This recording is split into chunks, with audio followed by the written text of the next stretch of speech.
Hello, my name is Ashley Damati, and I'm a research fellow at the Harvard Graduate School of Education's Next Level Lab. In this presentation, Professor Chris Dede and I would like to cover why dispositions are and will be increasingly more important, what they are, how they are developed, and how immersive technologies could help us with developing and assessing workers' dispositions.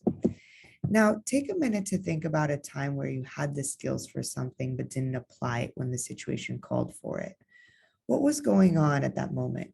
By what criteria were you making an evaluation? What will you be aware of next time? Feel free to pause this video as you reflect. Now, during the COVID-19 pandemic, as we all saw, millions experienced extensive transformations to their roles and workplace conditions. In this shift, some workers reported feeling more productive, balanced, and happy, while others in similar positions expressed feeling alienated and struggled to complete their work. Educators were similarly affected. In one of the episodes of Professor Chris Dede's podcast series called Silver Lining for Learning, there was discussion around how during the pandemic, some teachers who were exemplary in the classroom struggled to effectively teach their lessons virtually, while others quickly and successfully transitioned their curricula to online environments in a way that preserved the instructional quality. It seems that this latter group exercised adaptability, using their existing understandings and developing new ones in order to cater to the context. Adaptability is a disposition, and studies conducted on workers pre-COVID-19 suggest that dispositions contribute to an individual's ease of transition to virtual collaboration. Now, what are dispositions? So dispositions are the tendencies to use one's skills when the occasion calls for it. They are the gap between having the skills and successfully applying them in the real world. There are a host of dispositions, but some notable ones that are relevant during uncertain and turbulent times, such as the pandemic, include growth mindset, which is the belief that abilities are not fixed and can be developed through hard work and dedication. Mindfulness, the mental mode characterized by full attention to the present moment. Resilience, the ability to persist in the face of challenges and to bounce back from adversity. And adaptability, like what we noticed in the previous example with the educators. Now, forecasts set the coming decades as a period where changes and disruptions, such as what we saw during the pandemic, will become more commonplace. Over the next half century, these forecasts suggest that globalization, climate change, threats to sustainability, and things such as technological advancements such as artificial intelligence and data mining will disrupt and transform the education and workforce sectors. As a result, estimates suggest that millions of jobs will disappear, yet millions more potentially new occupations or roles will appear. And as these disruptions take hold, and with predictions that we'll be living increasingly longer lives, the 20th century models of learning, whereby learners engage in formal education for the first 25 years of their lives, and then go on to work in the same occupation for the next 40 or so years, will no longer hold. Instead, we'll have a new reality, one where people will hold multiple occupations over the course of their lives, and will have to continuously learn to update their knowledge, whether in their current occupation or as they move from one occupation to another. And this will have resounding implications for what we learn, when, and how. It also means that the dispositions to handle all of these changes and to engage in lifelong learning will become more valuable. And with this need to take on multiple occupations, engage in lifelong learning, and also with a world of disruption, great intentions, unfortunately, won't get the worker very far. That individual must take appropriate action, identifying what needs to be done, when and how, and then executing. Hence the importance of dispositions, which are that link between skills or intentions and the appropriate actions. Now, dispositions are made up of 4 components: skill, sensitivity, inclination, and appraisal. Skills are the competencies to express a certain behavior or perform a specific type of task.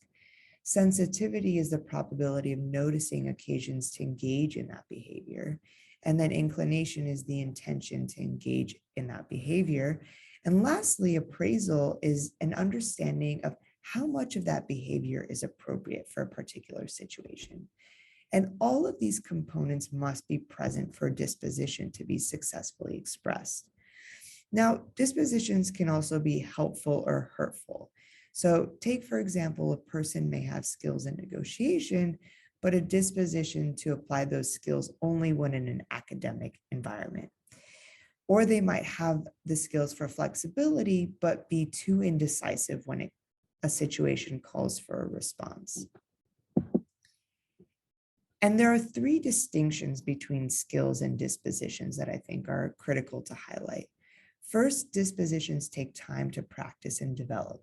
Skills, on the other hand, you can quickly learn and then forget them. Second, dispositions require behavioral expression, meaning they need to be displayed in the appropriate situation, while skills can go unused or unexpressed. Lastly, dispositions hinge on an individual's surroundings.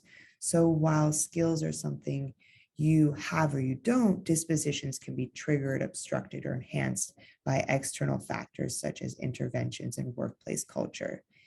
And if we want an individual to manifest a skill, the training should also address the dispositional aspect of how that skill is manifested in the workplace, which is not currently common. And how do we go about doing that? So developing a disposition involves a systematic, multi-pronged approach. Educational practitioners can help facilitate the internalization of dispositions by explaining what the disposition means, its associated skills, setting up examples, encouraging that those examples be followed, and then by creating varied scenarios and exercises for learners to practically apply those dispositions and reflect. Yet some of the challenges to dispositional training are that one, classroom role plays or hypothetical scenarios might not capture the diversity of situations in real life. Second, assessment methods currently rely mainly on self-assessment, which we know to be weak and imperfect indicator of actual performance. And third, dispositions require practice over time. We think that simulated settings such as VR, AR, and mixed reality can address each of these challenges. So they would allow us to develop wide-ranging experiences and then assess students, so improving both students' abilities to develop a disposition and our ability to evaluate whether they'll react appropriately under similar circumstances beyond the training. And immersive media would also allow us to craft these interventions at scale so students can access these experiences at any time, anywhere. Now, dispositions useful for turbulent times, such as resilience, are already being inculcated using immersive media. Take, for example, this military training where virtual reality is being used to build stress resilience for operating in extreme and distressful situations. The same is being done in the healthcare space. Virtually Better Inc., a company that uses virtual reality for behavioral healthcare treatments, is currently developing a VR solution focused on improving healthcare workers' overall resiliency to highly stressful situations. Now, we believe these examples from the military and healthcare spaces serve as potential models for the education and workforce development sectors. Unfortunately, there's currently a paucity of research on the development and testing of scalable curriculum and measurement strategies for dispositions, which is why we see an opportunity.